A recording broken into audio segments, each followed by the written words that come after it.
मेरे साथ मौजूद हैं मुमताज़ दिफाई तजिया निगाह जनाब major general retired Tariq Rashid साहब। बहुत शुक्रिया जनरल साहब, एक बात जो कही गई कि सऊदी अरब में एक रियासत बनाई जाएगी, मैं एक और एंगल, ज़ाहिर है इसके खिलाफ बातें हो रही हैं और तनकीद भी आ रही है, लेकिन क्या किसी को रियलाइजेशन है कि 1-1.5-2 बिलियन मुसलमानों की क्या एसोसिएशन है और ये क्या खेल है? और अगर इस तरह का कोई यानी एडवेंचर किया गया तो उसके क्या रिजल्ट्स हो सकते हैं इस पे, और क्या do you think they are serious and they will carry out this plan, Israel और अमेरिका? जनरल साहब, मेरा ये ख्याल है, देखें ट्रंप साहब ने एक दफ़ा नहीं 3 दफ़ा ये बयान दिया है कि मैं गज़ा की पट्टी एक बेहतरीन पट्टी है और इसके साथ साहिल समंदर लगता है, यहाँ बहुत अच्छे रिजॉर्ट्स बन सकते हैं और मैं इसे ख़रीदना चाहूँगा।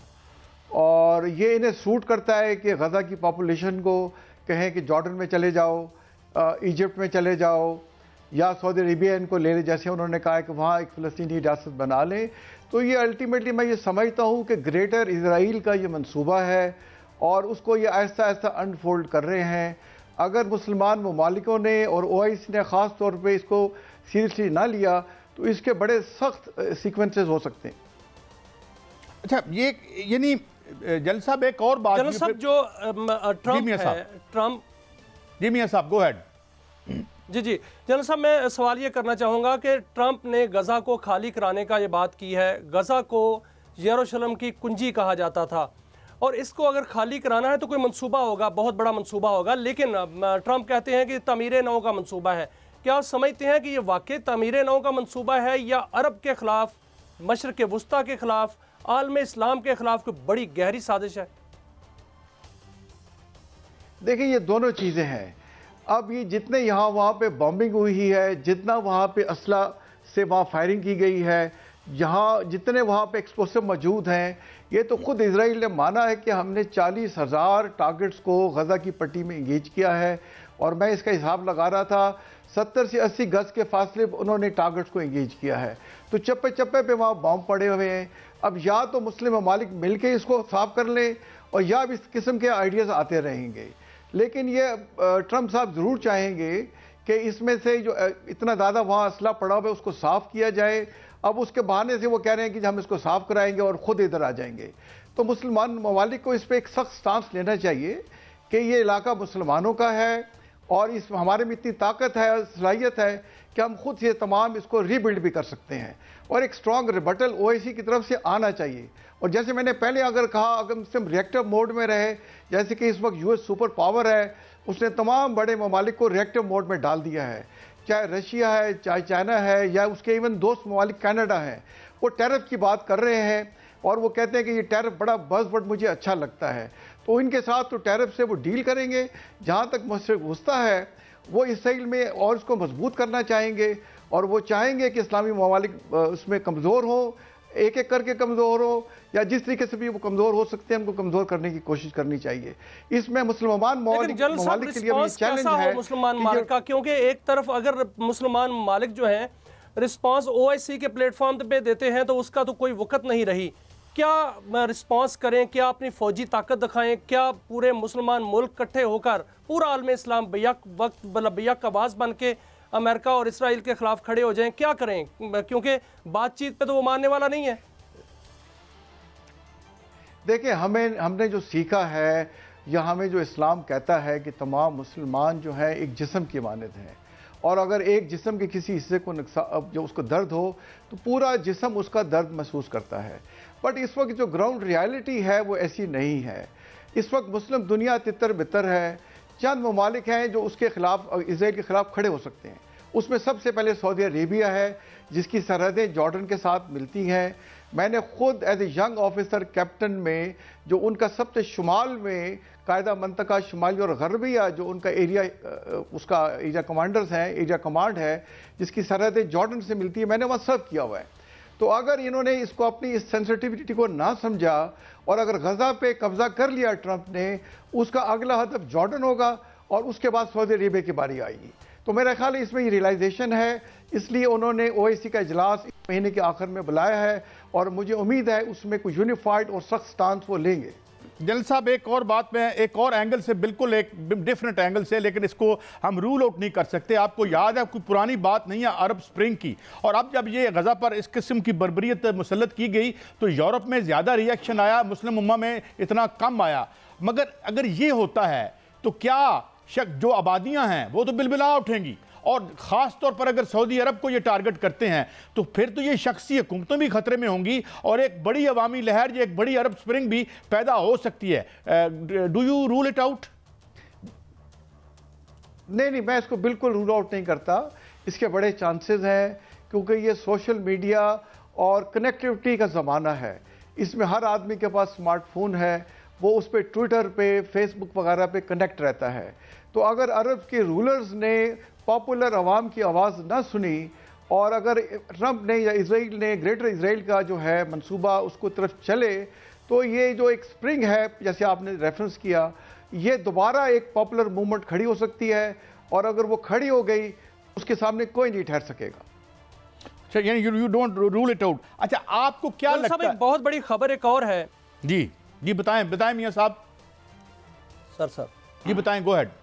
मैं जनरल साहब एक और तरफ ले जाना चाह रहा हूँ मामले को, कि एक बहुत बड़ी खबर है कि तुर्क सदर पाकिस्तान का दौरा करना चाह रहे हैं, और वो दौरे पर होंगे 12 फरवरी को दौरे पर होंगे। इस हवाले से भारत में बहुत बड़ा वावेला है, क्योंकि पाकिस्तान और तुर्किया की जानिब से खबर ये आ रही है कि एक फाइटर जेट तैयारे बनाने की एक फैक्ट्री जो है वो लगाई जाएगी, जो 5th जनरेशन सलाहियत का होगा और AI गाइडेड होगा।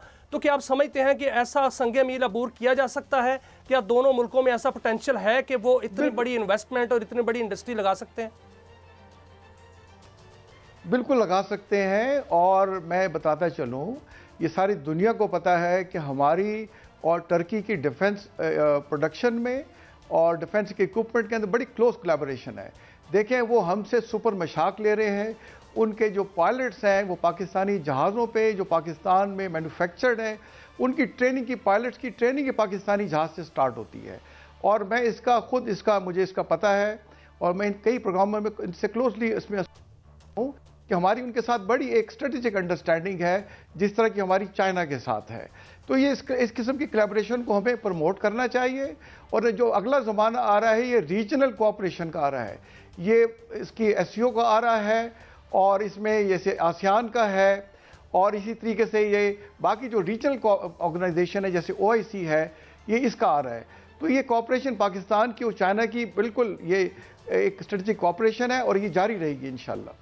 जनरल साहब एक और है जो हमने शुरू में बात की थी, मैं थोड़ा सा मौजू को वापस लेके जाता हूं, क्योंकि एक बहुत बड़ी इकोनॉमिक विंटर का इशारा भी मिलता है, और जो आज अमेरिकन रूलिंग क्लास या जो वो धड़ा जिसको लीड करते हैं किमला ट्रंप साहब, वो इसके जवाल को रोकने के लिए ये नी जर्क रिएक्शन भी इसे कहा जा रहा है, और वो इनवर्ड देख रहे हैं और वो समझते हैं कि हम बाहर पैसा बहुत ज़्यादा खर्च कर रहे हैं। डू यू थिंक कि जो एक सिस्टेमिक फेलियर है, एक ऑर्गेनिक क्राइसिस है इस वक्त इस आलमी सरमायादारी का, तो ये इस राट को रोक सकेंगे, या जो ये काम करेंगे वो इसको तेज कर देगा आपकी नजर में इस सवाल को? मैं ये देखता हूँ, देखें कि अमेरिकन को ये रियलाइज हो गया है कि वो दूसरी जंग अजीम के बाद ज़्यादातर दूसरे मुल्कों की जंगों में वो मुलविस रहे हैं। 20 साल उन्होंने से ज़्यादा वियतनाम में लगाए, 20 साल उन्होंने अफगानिस्तान में लगा दिए, इसी तरह से इराक में आए, और मुख्तलिफ जंगों में सेंट्रल अमेरिका में मसरूफ़ रहे। इन सब पे बड़े खर्चे आते हैं, और इस दौरान आप चाइना को देखें कि उसने सिर्फ अपनी इकोनॉमिक्स पे तवज्जो दी, और पहले वो बिल्कुल एक क्लोज मुल्क था, हमने उसको दुनिया से इंट्रोड्यूस किया, और आज आप देखें कि उनकी इकोनॉमी अमेरिका से ऑलमोस्ट बराबर हो चुकी है।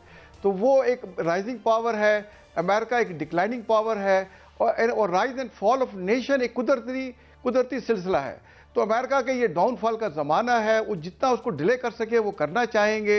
चाइना इंशाल्लाह आप देखेंगे कि वो दिन के साथ दिन ब दिन वो तरक्की करेगा। ना चाइना के राइज को कोई रोक सकता है, ना अमेरिका के जो डिक्लाइन है उसको कोई रोक सकता है। अमेरिका उसको थोड़ा डिले ज़रूर कर सकता है। अच्छा, एक और मियां साहब आप कुछ कहना चाह रहे हैं? जनरल साहब, जो गजा में जी प्लीज जनरल साहब, गजा में जो ट्रंप ने ऐलान किया है कि वो तामीरात करेगा, तामीरें नौ करेगा, क्या ये 1948 जैसा मंसूबा तो नहीं है जब इजराइल ने वहाँ पर आबादकारी की थी और इजराइल की बुनियाद रखी थी, और अभी भी पूरी दुनिया से इजराइली और दीगर जो इस तरह के सहूनी नवाज हैं उनको वहाँ पर ला के जो बसाने का इरादा है और वहाँ पर फ़लस्तीनियों की नस्ल कुशी जो है वो की जाए और उनको सफ़ाई हस्ती से मिटा दिया जाए, क्या वो आबादकारी का मंसूबा तो नहीं?